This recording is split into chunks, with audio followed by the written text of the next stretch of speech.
بسم الله الرحمن الرحيم والصلاة والسلام على المرسلين والحمد لله رب العالمين. الله أكبر ولا حول ولا قوة إلا بالله العلي العظيم. السلام عليكم ورحمة الله وبركاته. درسكني واكي طبناد تحانيه ها تلو تلمان تسالي توسين waxaynu maanta ku soo qaadan doonaa arrinta maanta ka taagan dalka xagga doorashooyinka. marka waxaan maalinta hore idin sheegay in doorashooyinkii soo dhacay labadii doorasho ee madaxweynaha iyo tii ugu horeysay ee golaha deegaanka mooyaane inaanay kuwa kale dastuurka Soomaaliland waafaqsanayn. su-aasha meesha ka jirta waxa weeye sidayna u waafaqsanayn. dastuurka Soomaaliland asaaskiisu wuxuu ku dhisan yahay sinaanta muwaadinka in muwaadiniintu xaqoodu u siman yahay. sinaantaasi waxa ugu horeysa inay ka sinaadaan xaqa ay u leeyihiin codka, in codbixintaasi miisaanka codku uu leeyahay qiimo uu leeyahay inay u sinaadaan. taas oo macnaheedu yahay in loo qaybsado kuraasta sida tirada gobolada iyo degmooyinku kala yihiin. doorashadii ugu horeysay ee golaha wakiilada arrinka waa la isla soo qaaday, waxaana arrinkii noqday maanta aynu ku dhaqaaqno sidii hore ee aan ku dayno hal mar oo sidii nidaamkii ingiriiskuna aynu ku qaybsano sidii waxa lagu heshiiyey one time use uu noqdo sharcigaasi 2005 ee golihii wakiilada lagu doortay iyo deegaanadii. haddaad eegto xataa deegaanada tiradooda hargeysa marka la leeyahay waa 25 kuwa kale waa 21 waa waxa laga soo guuriyay dowladii hore ee Soomaaliya oo caasimaduna 25 ahayd, magaalooyinka waaweyn kalena 21, kuwa ku xigana 17. waxaynu samaysanay fikirkeena oo ku yimid marnaba ma jirin. marka waxa weeye taas one time use bay ahayd. waxaan aad iyo aad uga xumahay in xisbiga wadani uu ku celceliyo nin kamidi in lagu ogolo doorashada tii 2005 ahayd. haddii aynu ku galayno doorashada sharciga 2005 10 sano golaha wakiiladu may fadhiyeen. markii 5 sano dhamaatay isaga la isticmaali lahaa waxa weeye waxa la doonayay in ka lagu noqdo oo la saxo oo laga dhigo mid cadaalad ku dhisan. laba haba abid xisbi marka laga hadlayo lees baa la dhiibaa. marka dadku si indhala ay xisbigu bay u foodaan xisbiga go'aan kale sidoo kale horeysiinay murashaxiintiisa. taas waa proportionate lagu qaybsado. to kale waxa weeye constituency oo ah meeshii deegaana ee kuraas lagu tartamaya oo inaga aynu ka dhignay baarlamaanka oo kale markaynu eegno golaha wakiilada gobol 6 gobol baynu ka dhignay constituency in gobol waliba uu yahay maxaan ku lahaa gobol doorasho. taa macnaheedu waxa weeye doorashada marka la galo gobolka inta ku tartamaysa haddii afraad loo magacaabay oo hebel loo fooday waa xaq u leh inta ugu foodka badan ee gobolkaasi inay hesho. waayo dadkii deegaanku waxay kala doorteen dadkii ay kala doorteen si ay u kala food badiyeen inay u soo baxaan weesh dimuqraadiyad kumeena soconay hab kale oo xisaab kale iyo wax la isdhexgeliyay tii liiska iyo tii fardiga marka wax ka soo baxday waxay codoo xaqii muwaadinka duudsiyay waana ta ku dhacday wali haween 10 sano ka maqnaado golaha wakiilada. marka maanta waxaynu u baahanahay sidii markii hore loogu talagalay in dib loo hagaajiyo loo saxo inaynu tirada codbixiyaasha wax ku qaybsano oo gobol waliba tiradiisa loo xisaabiyo oo si muwaadiniintu ay u noqdaan dad siman oo xaqoodu u siman yahay oo qodobka dastuurka asaasiga way qodobada asaasiga aynu ilaalino. taas ayaa muhiima waana ta golaha wakiiladu ka seexday tay ka meereysanayaan weeye waana tuqaladkeeda ay leedahay taa wada yeelata bulshada oo xukuumadda qayb ka ahaato. laakiin golaha wakiiladu iyaga sharci dejinta ahay sharcigaasi in badan ay u baahnaa in dib loogu noqdo waayo isaga sheegayo le hal mar baa la use gareyn karaa dib baa loogu noqonaya. laakiin maanta inay ku doodaan kii 2005 baynu haddana doorasho ku galayna waxa weeye aad iyo aad waxaan xisbi qaran ku fakiri karo inayna ahayn inay tahay markaynu arrimahaasi aynu dayaxno oo dadkayna xuquuqdooda la wada ilaaliyo oo qofna qof ka qiimo badnaan oo dadka qaar ayna noqon second class citizens oo aynu noqono dad muwaadiniin oo xuquuqda ka siman oo ku qaybsada sida bini'aadanka dimuqraadiyadda asalka ay tahay golaheena wakiilada ku qaybsana tiro oo qof waliba codkiisa ka kale la qiimeeyo yeesho la miisaan yeesho maxaan weli markaa tii ugu horreysay golaha deegaanadu sax bay ahayd waayo waxay ku dhisnayd liis may ku dhisnayn magacyo xisbiyadun baa loo foodayay saa darteed ayaa xisbiyadii promotionkii qolwalba inta hesha lagu qaybsaday kii laakiin golaha wakiilada magaci baa loo foodayay hebel kii u dambeeyay golaha deegaanka hebel baa loo foodayay labadii doorashay madaxweyne waddanka oo dhan baa hal constituency ahaado kii fududka batay un baa helay oo taasina waa nidaam ku dhisan in la wada qiimeeyey xaqii muwaadinka marka waxaan leeyahay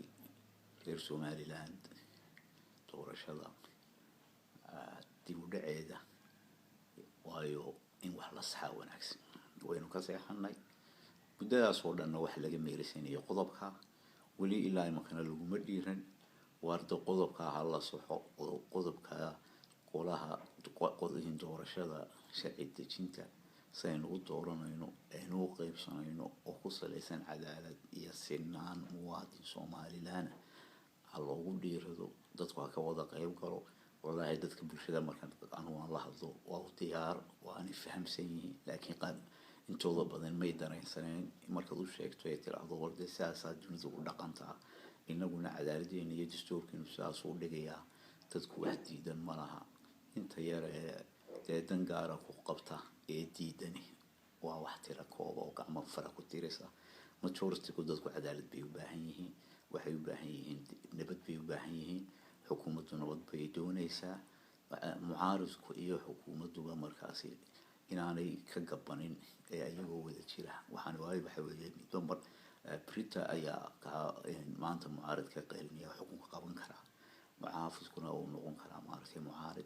أي نقول طلق الرضا لنعبا سي مركز عدالة سيمن وإنه بريتا قصيدة يقول نرى معامل أيوه أنت تدخل معامله لما أنتين وحندين سوى جدينيا والمركز اللي قد دالو كرسي ماذا اللي كردينيا معها وحو أنت تخلي بعتو كينا أيه حتى أي تعي وحلا جمار موايو وهذا نتهاي إن وحلو صحايو لكن وقيرين تهاي كلها ديجان إن وقيلة تصير إنه دور شكو قلا وقيرين حلا بسويه حلا بسويه صلاة دين تا ما أنت إنك السنة وقبائل كي صلاة دين تيجا أنت بدنا إذا حبوا سياسة داك بحا كما بحا يعني وقت ظروفتنا إنه كتشرو إن المدة كأنك فهم شنو مو يعني مستقبل ذنب مو يعني بحاجة بحال قال كل أنت سامانتي اللودي وتجري تلقوا ممنوع عيون قبائل يا سلطان ما جرتو مركب برشة هو جام يربي ما أنت كيه وحنو باقي يعني إن أي كحطلان وإرم عاصي صحان وحق موادين كوقعان أو نقدان تذكر كإسقفته أو ولالك أداء وفي لسيد يعني نقول نقف نفتي سنو دوناي أو هاتي قبلة إسكالة بدلية أنت رضا تما خير هي بالهاي تعسمت هالكيس اللي أكل اليوم محن كل مرشحين توكيل هذا هالكيس ما لها قبل ما لها وعاصمة خير أنا سكشري حكرين وحكي لي نمشي ومركح لو كل حق هذا الصيد تعسان هو ك خير محن كل هذا إرجابه إلا ك رئيسه وسكشري حكي مجال هذا هالكيس مركب وايد كي وجود شوغان وما بحنا الدور شو مركتي ما تصيد خلايا ونقول بقى ما العدلة هالكيس أي كسون نقطون ضد جوني أي دجان وعاصمة وي ترى حق أولاد هاي هلا سويدو ما قالوا لك كليه وين ترى هو كل رئيسة لما أنتين سينو كلا بدن هاي ما هو عد بان دعي يوم كقاعدة ما وهوي والفوت كاجاسي يفوت كي وسوقي مع النقطة إنه اسمه حقه يعني عدي عد ما عرفت ولي هو يفهم كرتا وأيوه هوي يودك وين والله لا هاي قول أنا قارو مالها إذا أنا قارو مالها وهذا السمن بيننا إذا أنا مرتكم معها نين الله يا مالا حكتي سنة أيوه نقول لهم ما يصدقون نسكت شرح الكرة لكن أنو ببليش يعني سيد الدنيا كل حساب تنو وإنه حقوق يوصلنا وسيداas tobankaas sunadood waxaa saadibin qodobka saadibin oo dhigay qodobka aan saxno xukuumadda Axmed Maxamed hadii loo kordhiyo waxa weeye diyaarinteedii way tahay laakiin qodobka bulshada u wada baahantay baa dhiman oo culus kursiimadaas waa kursiimo wanaagsan oo u dawaa bishardi laakiin waxaan kaga dhigi lahaa in qodobka la taabto oo la saxo muddadaasi lagu hawl galo sidii lagu sixi lahaa waynu ku heli lahayn doorasho xor ah oo xalaal ah oo muwaadinku siman yahay waxa weeye qodobkaas qodob muhiim ah weeye Axmed Maxamed waa oday weeye soo halgamay oday waxa weeye maanta dhaqaajin kara waxaan qabaa inuu sixi karo qodobkaasi haddii aynu inaguna aynu soo jeedo inuu la barbar galo oo maanta tahay maalinta ugu habboon tahay intaas oo aynu u samiray wixii aan 10 sano u samreynay inay maanta xisbiga waddan yiraahdo sharciga 2005 aan ku galo maxaa marka hore dib waynu ugu dhigay inaynu dhaqaajinayno ku galo 5 sano hortii laba jeer oo aynu dooran lahayn gudaheena wakiilada taasi aqli gal ma aha lamana aha waliba ra'iisul baarlamaanki xisbiga hogaaminaya inay ka timaado way uu ogyahay ciladu halkay ku jirto uu ogyahay waxa ka dhiman uu ogyahay waxa halkiisu yahay waxa siina la yaab leh inuu maalintii la weyso isagoo gudoomiyay baarlamaanka oo ah inuu waayeela oo deganaanshiya nabad wax ku doono iyo sharci inuu hanjabaad iyo ma garanaysaa ku hadlay hadallo kicin oo kala oo isagii ra'iisul baarlamaanka uu dadweynaha toos la hadlayo lahaa hadday maalintaasi timaado waxbaan kala diray waradii la kala diray yaa kala diri kara sharci baynu leeyahay institutions baynu wax waliba hadday socon waayaan wixii laga qaban lahaa inuu yaala sharciga in ku kala baxayna sharcigana waa taqaana ma wanaagsana in la umada xamaasad geliso ma wanaagsana adigoo laba jeer ay ku badbaadiyeen golaha guurtu sanad gudaheed in عندنا تقولتي أتلاحظ كم كلسوني وأود مرها شرعي كم رسنا أتلاحي كله برلمان كشنطة سنة ضعفي يا هذا هو شيء معنا هنا ذلك أتلاحظ مدحونا أنا أقول بدو كرمان هذا سيدك تاعنا وقرض وجي وحن في اليدمانتين هذا ترتن حال على إن القشو وقوبنا أنت مهاد صالحة يو شرعي قفصة النقو تذكر الشيء أنا وده قامي مواطنين تحققوا ضوابطهم كداق إن القانون قرب وجلس قائم مسؤول ويسلم مانتي وهي حسب صدق هذا حسب الواحد لا يها والحق مواطن كيل عليه حسب يقرن والرقم صدق حسب يقرن سياسة والرقم والسلام عليكم ورحمة الله وبركاته.